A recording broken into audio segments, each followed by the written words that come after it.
2023 was a wonderful year, honestly. In 2022, we raised capital.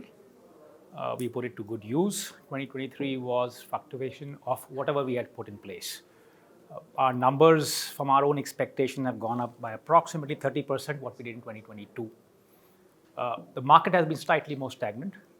There is penetration which is increasing. We had 2 months where we beat Piaggio, so that was a big plus for us. So, and with that as the sign, we believe we had arrived. Hence, it was a good year, and we expect 24 to be a much better year for multiple reasons. The number of products which we have in our portfolio have gone up. We were still introducing new products in 2023.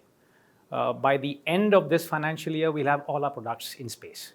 And therefore, we are expecting a little better response in terms of sales for this particular year. So 24 is going to be an exciting year for multiple reasons. One, we are very happy that there's clarity on the subsidy part. While we believe there will be a bit of a dip, but I think the TCO has already been established. It will require us to probably pivot a bit in terms of not in the product, but in terms of communicating the value proposition. As we keep penetrating deeper into the hinterlands of the cities, other than tier 1, tier 2 cities, that communication will allow the acceptance, a higher acceptance than what we have today. So 2024 is going to be extremely exciting. We have wonderful products for the whole value chain in terms of both passenger as well as for cargo.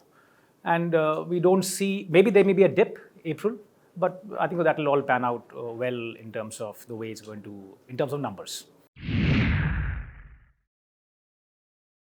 The FAME subsidy, as I said, there's clarity from the government that FAME subsidy is expired from March 24 onwards. As a company, we are unit positive. That makes a lot of, and I think that's a very big sign. We are aiming to become EBITDA positive in this particular financial year. That's a big target for us, and we're working hard towards it. There are various programs which are running internally so as to do value engineering, get the costs down.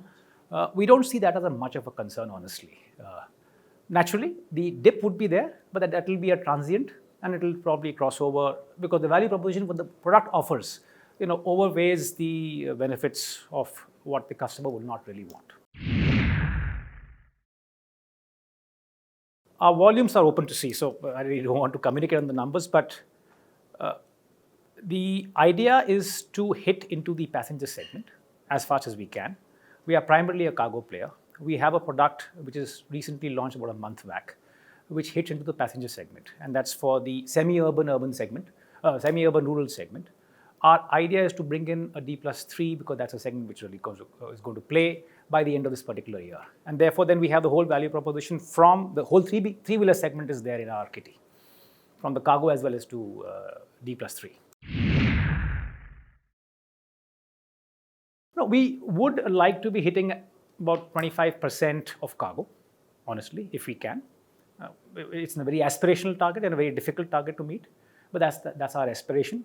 As far as for D+3, too early to really comment. The product has to be finalized. It has to really come out of the space. That number will be a little difficult to meet. 100% we expect a higher penetration in the coming years. 100%, there's no doubt about it.